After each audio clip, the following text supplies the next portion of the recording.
السلام علیکم and welcome back.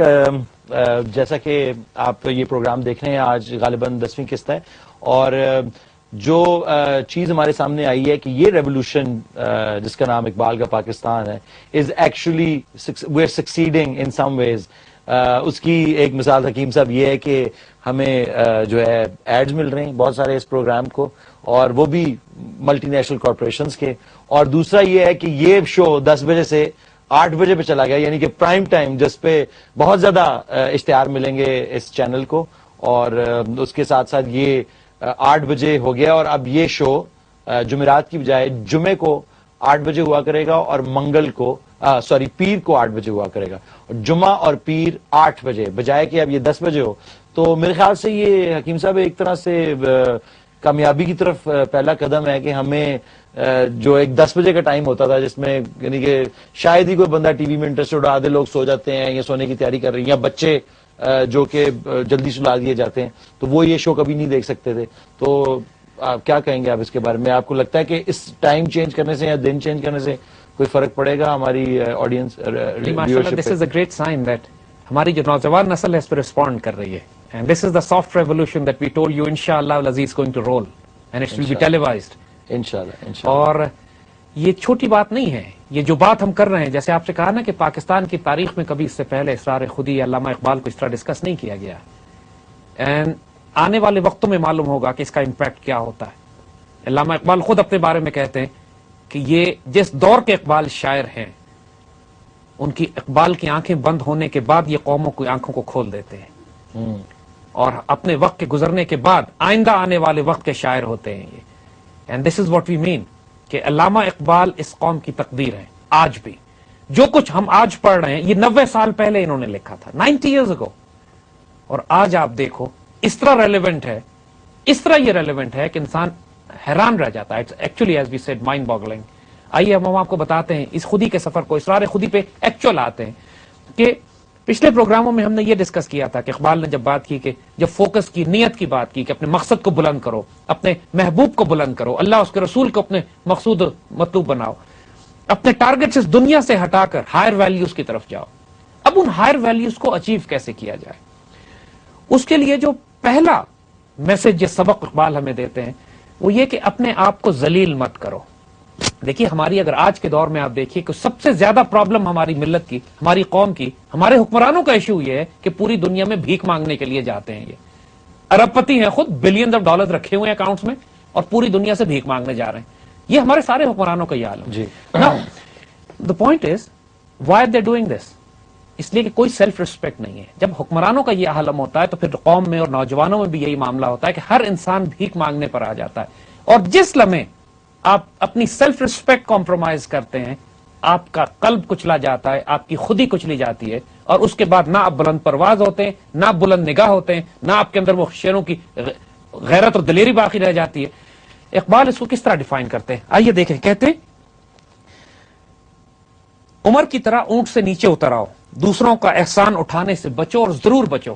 یہ جو عمر کی طرح اونٹ سے نیچے اتراؤ والا واقعہ انہوں نے کوٹ کیا, وہ یاد ہوگا کہ حضرت عمر رضی اللہ تعالیٰ عنہ جب مدینے سے چلتے ہیں بیت المقدس شریف جانے کے لیے تو اپنے اونٹ پر ایک ملازم کو ساتھ رکھتے ہیں اور خلیفہ ہیں اپنے وقت کے, اور راستے کے رولز یہ بنتے ہیں کہ آدھا وقت غلام اوپر بیٹھے گا اور آدھا وقت خلیفہ اوپر بیٹھیں گے. اور ایک وقت جب پہنچتے ہیں بیت المقدس تو حال یہ ہوتا ہے کہ غلام اونٹ پہ بیٹھا ہوتا ہے اور امیر المومنین اونٹ کو پکڑ کر پیدل زمین پہ چل رہے ہوتے ہیں اور بیت المقدس میں داخل ہوتے ہیں. اور عیسائی دیکھ کے ان کو کہتے ہیں وہاں پہ کرسچنز کہ ہماری کتابوں میں یہ لکھا تھا کہ جو شخص بیت المقدس کو فتح کرے گا وہ اسی طرح چلتا ہوا اندر داخل ہوگا.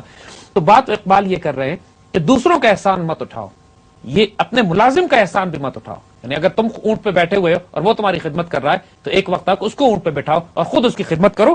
اور کب تک تم منصب کی بھیک مانگتے رہو گے, کب تک تم اتھارٹی, اختیار, منسٹری, نوکری, گورنرشپ مانگتے رہو گے, کب تک تم لوگوں سے یہ کہتے رہو گے مجھے ایم این اے بنا دیں, ایم پی اے بنا دیں, کب تک تم کونسلر اور ممبر اور ناظم بننے کے لیے بھیک مانگو گے لوگوں کے پیچھے, کب تک تم لوگوں کی جوتیاں اٹھاؤ گے, کارپیٹ بیگر بنو گے, بوٹ لیکر بنو گے کہ مجھے سینیٹر کا ایک ٹکٹ دلوا دیں یا پولیس میں بھرتی کروا دیں. یعنی جو ہمارے معاشرے کے ایشوز ہیں اگر آپ آس پاس دیکھیے تو each one of us is suffering from this disease.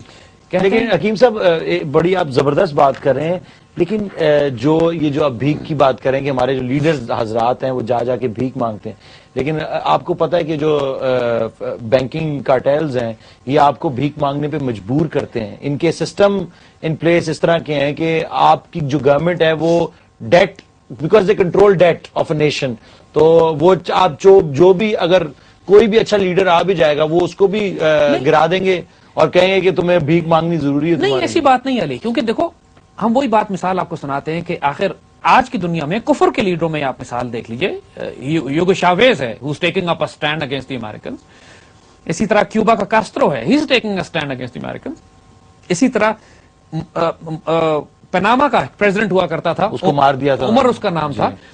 وہ چھوٹا سا ملک پناما امریکہ کے آگے کیا حیثیت رکھتا ہے؟ کچھ بھی نہیں. کینال کی جب پناما کینال کا جو معاملہ ہوا جی تو امریکنز اس کو بلی کر رہے تھے، تو لوگوں نے اس سے کہا عمر سے کہ یار تم کس طرح امریکہ کے آگے سٹینڈ لے سکتے ہو، یہ تمہیں کھا پی کے ختم کر دیں گے. تو اس کا سٹیٹمنٹ سننے والا ہے، اور کاش وہ شخص یعنی وہ تو حرکتوں میں تو مسلمان تھا، وہ بے شک نام اس کا، اور نام بھی حضرت عمر کے نام پہ تھا اس کا. وہ کہتا ہے whenever we negotiate with the Americans you'll find us standing on our feet or dead, you'll never find us on our knees. کتنی غیرت کی بات ہے یہ ایٹیٹیوڈ کہ ہم اپنے پیروں پہ کھڑے ہوں گے یا تم ہمیں جان سے مار دو، گھٹنوں پہ نہیں دیکھو گے تم ہمیں. غیرت اور سیلف ریسپیکٹ پہ ہم کمپرومائز نہیں کریں گے. دنیا کی ہر مثال آپ دیکھ لیجئے، چاہے وہ مسلمان ہو یا غیر مسلم ہو، جس نے بھی کوئی دنیا میں واقعی انسانیت کے لیے آنر اور ڈگنیٹی کا کام کیا ہے اس نے اپنی سیلف ریسپیکٹ اور عزت کی حفاظت کی ہے. اقبال فرماتے کہ وہ فطرت کہ جو آسمانوں پر نظر رکھتی ہے، فطرت کے برفلک بندہ نظر، وہ فلک جو کہ آسمانوں پر نظر رکھتی ہے، جب وہ دوسروں سے احسان لینے لگتی ہے تو پست ہو جاتی ہے، ذلیل ہو جاتی ہے. وہ نیچر جس کو اللہ نے ڈیزائن اس لیے کیا ہے، بنایا اس لیے کہ وہ ستاروں پہ کمنڈ ڈالے، اس لیے ڈالا کہ وہ آسمان کی بلندیوں میں پرواز کرے، جبریل امین اس کے اور اسرافیل اس کے ساتھ گھومے پھرے، اور ملائکہ اس پہ نازل ہوں، فرشتے اس پہ نازل ہوں، اور وہ سپر نیچرل فورسز رکھے اپنے وجود میں. جب وہ لوگوں سے احسان مانگنے لگتا ہے، لوگوں کے دروازوں پہ کھڑا ہوتا ہے کہ میرا یہ کام بھی کر دیں، میرا یہ نوکری بھی کر دیں، مجھے یہ ملازمت دلوا دیں، مجھے اتنے پیسے دلوا دیں، مجھے قرضہ دلوا دیں. جب وہ لوگوں کے پاس جا کر اپنی سیلف ریسپیکٹ کمپرومائز کرتا ہے اور اگلے اس کو ذلیل کر رہے ہوتے ہیں، کل آنا، پرسوں آنا، میں تمہیں دیکھ لوں گا.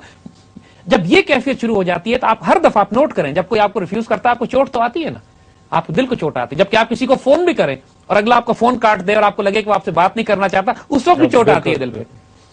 ہر انسان میں ایک عزت ہوتی ہے، لیکن وہ تو ایگو ہرٹ ہوتی ہے نا. نہیں یار، ایگو ہی نہیں ہے، غیرت بھی ہے. اب انسان اپنی اس غیرت کو ڈیولپ کرے، بڑھائے، اس کو عزت دے، اس کو پروموٹ کرے، یا اس کو سپریس کرتا جائے، بار بار آپ اپنے آپ کو ذلیل کریں دوسروں کے آگے جا کے، تو اس طرح وہ غیرت ختم ہو جاتی ہے. انگریزوں نے مسلمانوں کی غیرت اور عزت پہ اور ہندوستان کے لوگوں پر اتنا شدید حملہ کیا تھا، جس دور کی ہم یہ بات کر رہے ہیں، جس دور میں اقبال یہ کتاب لکھ رہے ہیں. یقین کریں کہ حال یہ تھا کہ انگریزوں نے پنجاب میں مارشل لا لگا دیا اس دور میں، اور حال یہ کر دیا انہوں نے کہ تمام ایک باقاعدہ شہروں میں سڑکیں بنوائیں، گلیاں بنوائیں، جہاں پہ انڈیا کے لوگوں کو پاؤں پہ چلنا منع تھا، گھٹنوں کے بل رینگ رینگ کے جا سکتے تھے آپ. اور انگریز سپاہی کھڑے ہوتے تھے، کوئی اٹھنے کی کوشش کرتا تھا تو اس کو رائفل کے بٹ مار کے نیچے گراتے تھے اور کہتے تھے گھٹنوں کے بل چلو، جانوروں کی طرح، کتوں کی طرح کرال کرتے ہوئے. To kill self-respect. اور لوگ گزرتے تھے وہاں سے. کوئی وہاں پہ ایسا نہیں ہوا جو کھڑا ہو کے کہہ کہ مجھے گولی مار دو، میں گھٹنوں کے بل نہیں جاؤں گا. جب قوم کی سیلف ریسپیکٹ اتنی مار دی جائے، اتنا غلام بنا دیا جائے، تو پھر یہی ہوتا تھا کہ چند ہزار انگریز گورے ہوا کرتے تھے اور پورے ہندوستان پر وہ حکومت کرتے تھے. اتنی سیلف ریسپیکٹ قوم کی ختم کر دی تھی. آج ہماری قوم کے ساتھ بھی سب سے بڑا المیہ یہ ہے کہ جب ہماری نیشنل اسمبلی میں ہماری پارلیمنٹ کا اسپیکر، جب ملکہ آتی ہے، پارلیمنٹ چند سال پہلے خطاب کرنے کے لیے ملکہ پارلیمنٹ میں آتی ہے، تو ہمارے نیشنل اسمبلی کا اسپیکر ملکہ کو مخاطب کر کے کہتا ہے کہ we are still your loyal subjects.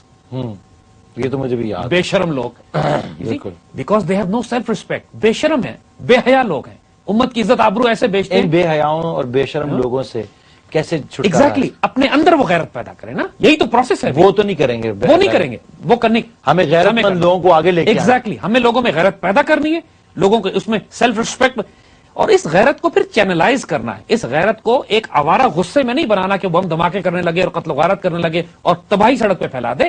اس غیرت کو ڈیولپ کر کے چینلائز کرنا ہے خیر کی طرف. وہ آگے بتائیں گے کیسے. بہت very effective. We're going to take a break.